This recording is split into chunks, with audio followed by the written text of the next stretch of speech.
Welcome to Outside the Fame. I'm Jayme Parker, and we are here in Lincoln, Rhode Island at Twin River in front of Fred and Steve Steakhouse, owned by two former NFL greats and two guys who are certainly known around the Boston sports scene, Fred Smerlas and Steve DeOssie, who have now gone from the gridiron to the flat iron.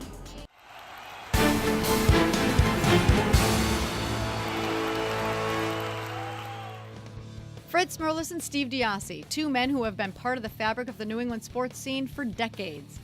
Both were born and raised here, Fred from Waltham and Steve from Dorchester, and both attended Boston College where they honed their football skills. Fred Smerlas went on to a 14-year career in the NFL, primarily with the Buffalo Bills, where he was a 5-time Pro Bowl selection. Steve DeOssie had a 12-year pro career, starting with the Dallas Cowboys and then the New York Giants, where he won a Super Bowl in 1990. Both men ended their careers with the New England Patriots before eventually becoming Boston media regulars, something that continues to this day. 12 years ago, the longtime friends became business partners in Fred and Steve's Steakhouse at Twin River Casino. It is here where I sat down with the two of them recently. Fred Smerlas, Steve DeOssie, we are in the midst of their beautiful restaurant here at Twin River. Thanks for having me. And first I want to know how you guys got together to even have this restaurant. Well, it turns out an old friend of mine is one of the lead lawyers for the whole project, and he texted me a couple times, and finally he said, you should really check back with me because there's a great opportunity in front of you. And so I called him back and said, okay, well, what do you got? And he said, well, they were talking about a restaurant. We thought immediately a sports bar or something like that. And Bonanza or something. Yeah. Then we go down and meet with the people at Twin River, and they presented the idea of a very high-end steakhouse and a very high-end casino, and we both looked at each other and said, okay, we're in over our heads. What do we do? And Fred said, fake it till we make it. So it's well, we drove in with two Harley Davidsons, right, with the muscle shirts on, big business short meeting. pants, boots. It's 100 degrees out. We're both soaking sweat. And we just made friends and talked and listened to what they were saying. You guys have so much in common. Where did the friendship stem from? I was his parole officer. my juvie parole officer or my adult parole? Yeah, I'm not sure which one. both. You know what? We met when I first went to visit BC. He was already 1 year in the league in Buffalo and scared the hell out of me, and I think he wanted to punch me in the head. So I just kind of stayed away from him. And wait. Yeah. He has this long, like what do they call those mullets? No. Blonde hair. He's looking at me like this. No, that's not and I'm true. like, what are you doing? You're making it up. We were blue collar guys. We fought a few fights and had a few rounds here and there, but we always had good friends, and him and I had just so much in common. Regular. We talked the same. He had the same accent. And when I finished playing in the NFL, Fred had already been out for a year or so, and Fred really helped me a lot in being a former player. And when this came up, this seemed like a perfect opportunity to return the favor and be part of something bigger. And he made it easier for me to transition into a real life, and then we jump into something a little surreal in a high-end steakhouse. And it's the people, Yeah. the people that work here. Right. All the group, we all get along well. Him and I get along. We hang out together. We ride motorcycles together. We go on trips together. Right. We do a lot of stuff together. And these people here, we enjoy coming down to visit them. Our staff. The staff's incredible. Phenomenal. The people that work here. They are so good and so professional, and they do such a good job. And quite honestly, we walk around like the Queen of England, like, hello. And meanwhile, they're doing all the hard work. Yeah. Well, as long as they they know that you guys appreciate them, we right? Because absolutely you do. You're talking about it it right. Not even a question. Now we're going to go and we're going to do a little cooking in the kitchen, and we're going to have a big feast, and then we're going to talk about their cigar bar. Yes, there's another place that they own together, a cigar bar, and I'm going to learn how to smoke a cigar. Outside the Fame is presented by Scholar Athletes, supporting academic achievement through athletics.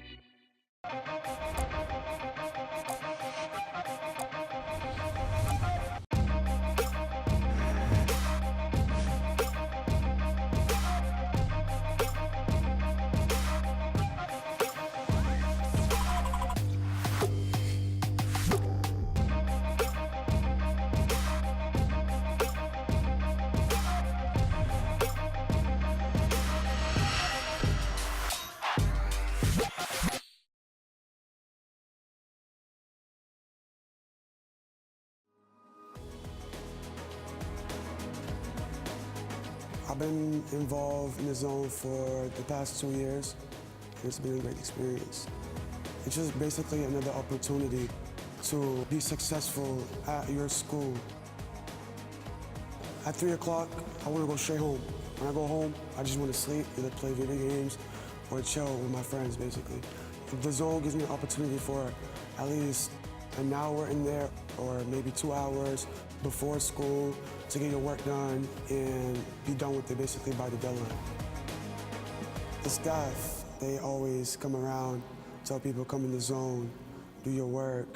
It's always good to have someone on your back to push you whenever you're down or someone to talk to whenever it's needed.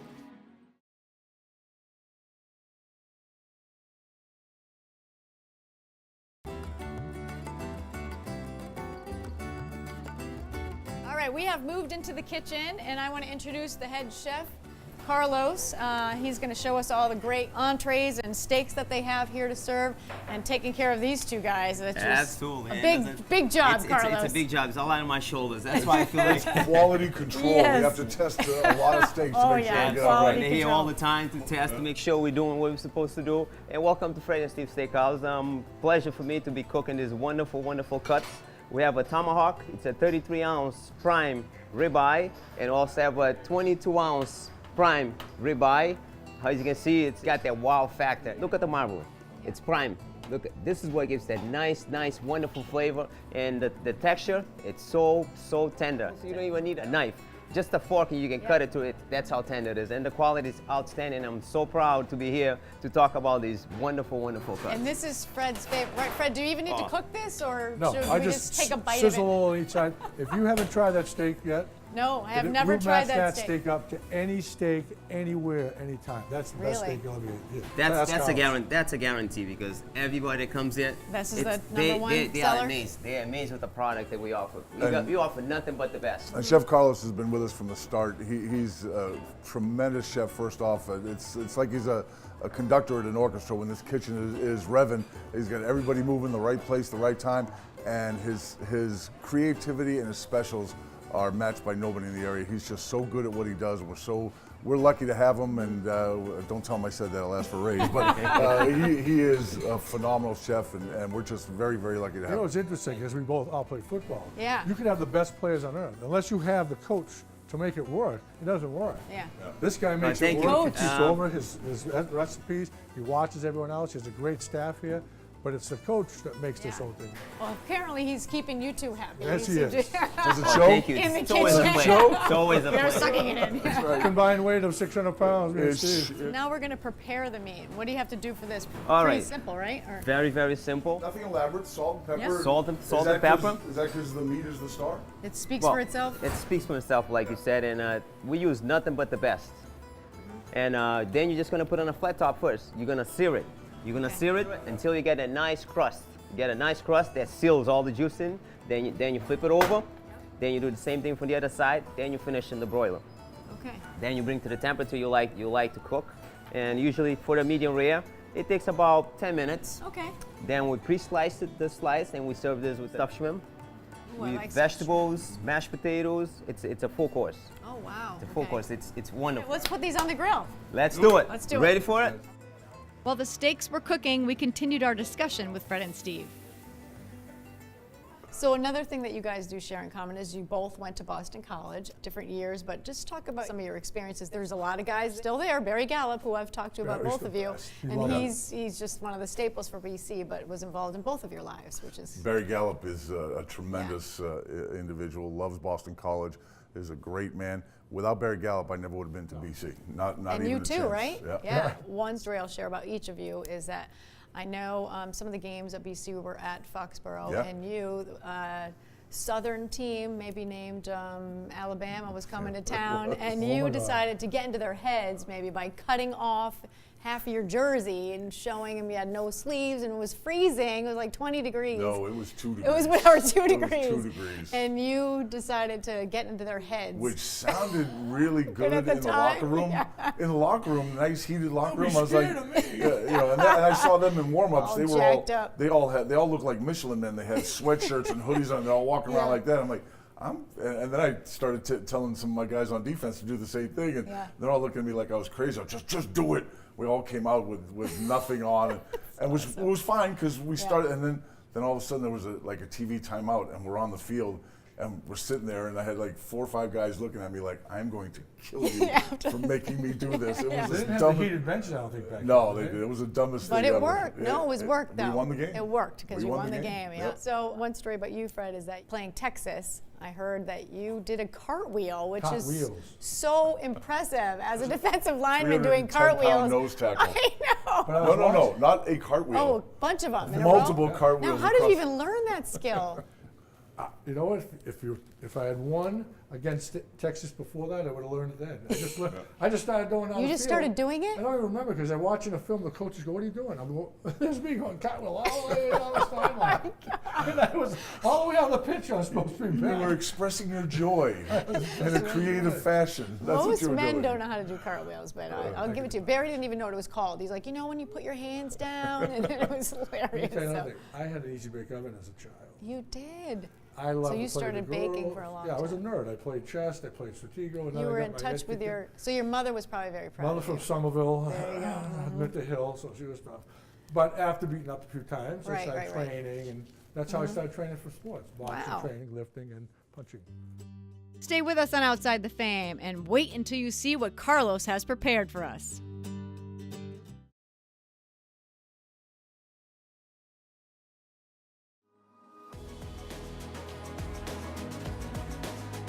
I've been involved in the zone for the past 2 years, and it's been a great experience. It's just basically another opportunity to be successful at your school. At 3 o'clock, I want to go straight home. When I go home, I just want to sleep, either play video games or chill with my friends, basically. The zone gives me an opportunity for at least an hour in there or maybe 2 hours before school to get your work done and be done with it basically by the deadline. The staff, they always come around, tell people come in the zone, do your work. It's always good to have someone on your back to push you whenever you're down or someone to talk to whenever it's needed.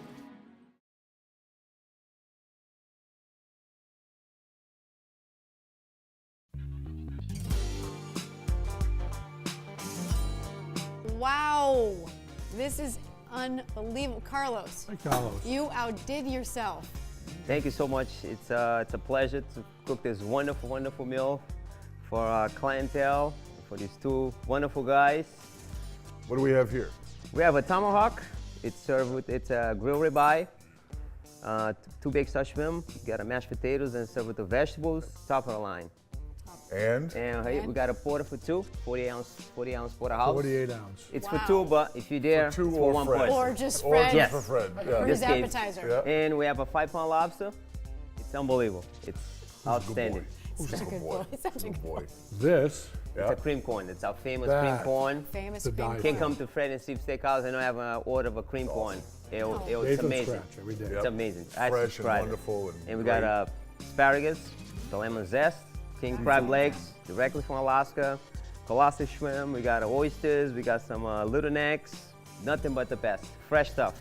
Doesn't get any fresher than this. Carlos, very nice. Yay, of Thank you. Carlos. Thank you. My friend. Carlos. Thank you. Thank you, my brother. Thank You're you. the best. Thank As you. always. Pleasure. Thank Now you we're very gonna much. My eat. pleasure.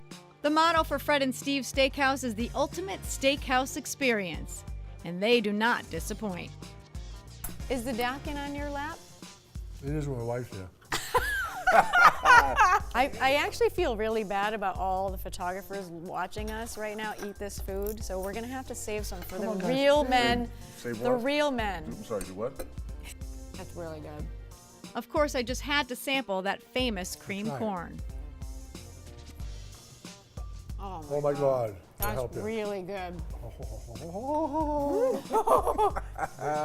Is there like a food dance? Do we do any food dances? happy food a dance? happy food dance? So now we're going to go on to the illustrious NFL careers of both of you. I know. Pretty good.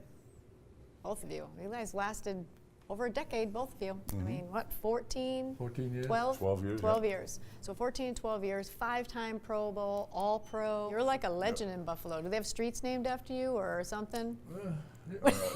Something's named after you. There's a bar named after him somewhere. The Buffalo people are phenomenal. Yeah. You know, I've been to Buffalo with Fred They're hardcore many fans times, there, yeah. And to this day, he's a god there. It doesn't matter. You go anywhere. We went to.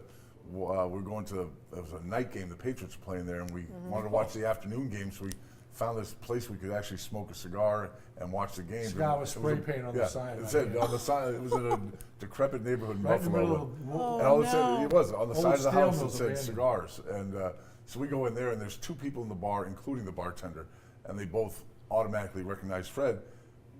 By halftime, there were 35 people in there wanting to be around Fred. Buffalo would never trade it for anything, being there. Wouldn't want to play anywhere else. And what about you? 12 years. You played with a bunch of teams as well. Yep. Both of you finished up your last 2 years with the Patriots. that's That's right. another commonality. That's wow. right. They brought us home. Yeah, yeah. You know? So I got to say that Obviously, yeah. that winning the Super Bowl was great, and really it was more about your teammates and the locker room and the way it felt to be around the guys. And I came from Dallas with some brilliant coaches in Tom Landry and Gene Stallings, but they just things weren't going their way. And then I got traded to the Giants, and within a week of being exposed to Bill Belichick and Bill Parcells, I realized that these guys were different, and Bill Belichick in particular, X's and O's, was like nothing I'd ever seen. It was nirvana for me in terms of wanting to win football, and then to have it pay off like that was just unbelievable. But we had a reunion a few years ago, and it was like we never left the locker room. See, The guys, that's great. You never forget that. Yeah, right? everybody goofing the same way we used to goof in the locker room, and that's something that I think a lot of guys, I don't know about Freddie, but we've talked about this, but one thing you miss is that when you go to the locker room, every day something funny is going to happen. Somebody's going to do something stupid. Somebody's going to be funny. Somebody's going to make a great play. Have tapes. Yeah. It's just there's nothing like. Think about it. Yeah. The biggest, toughest, fastest, best athletes on earth. Right. And they're all in this locker. 1/10 to 1% of pro guys, college guys, all those Right, guys you see in the right. field, they're not All good enough to together, make it. yeah. So you got guys that think faster, react faster, and all that stuff, and they're there with you, and you're one of them. Yeah. You don't even realize it. You're just in. Yeah. You know? Yeah. There's one more thing that connects Steve and I. He won a Super Bowl. Yeah. He beat me when I was in San Fran, and then he beat my Buffalo Bills for the Super Bowl. And then fast forward to 2000, I don't know, was it 2000? My son was in the same 17 situation. years later. Yeah, at least, yeah. He Yeah. was snapping for the field goal in the exact same end zone last year of Candlestick Park. Isn't that unbelievable? Yeah, it was pretty cool. I mean, 17 years later, you and Zach become the only father-son to win the same franchise Super Bowl. I mean, that's pretty cool. It is, and it was history. It's great. Stay with us for more Outside the Fame from Twin River Casino with Fred Smerlas and Steve DeOssie.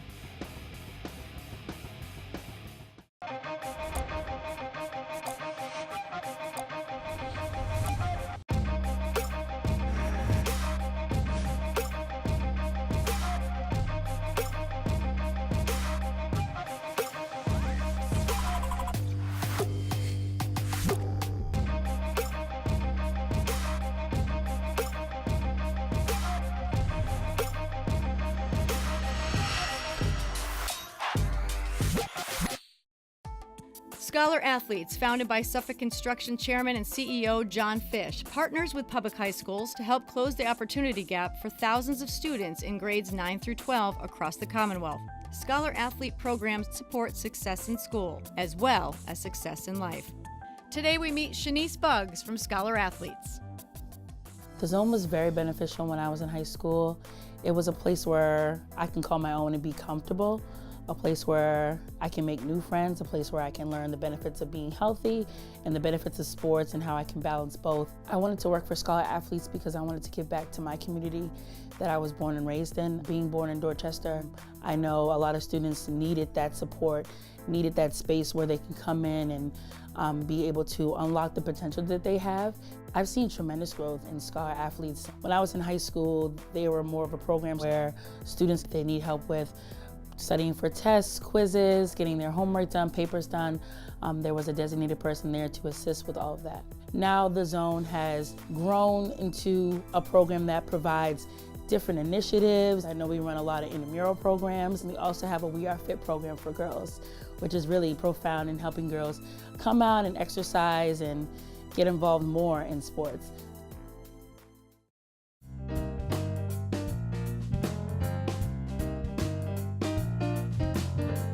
All right, now we're here at Blackstone Cigar Bar, like I like to call it, Steve and Fred's Cigar Thank Bar, you right? very much.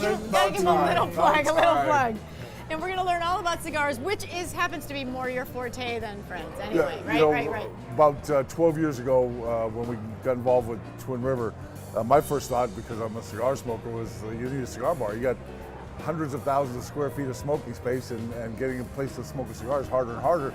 But now, about 7 years ago, I had all the cigar connections. Freddie knew a bunch of guys in the business, and we said, yeah, we can pull off a cigar bar, and it's evolved to a point where we do a nice cigar business every month.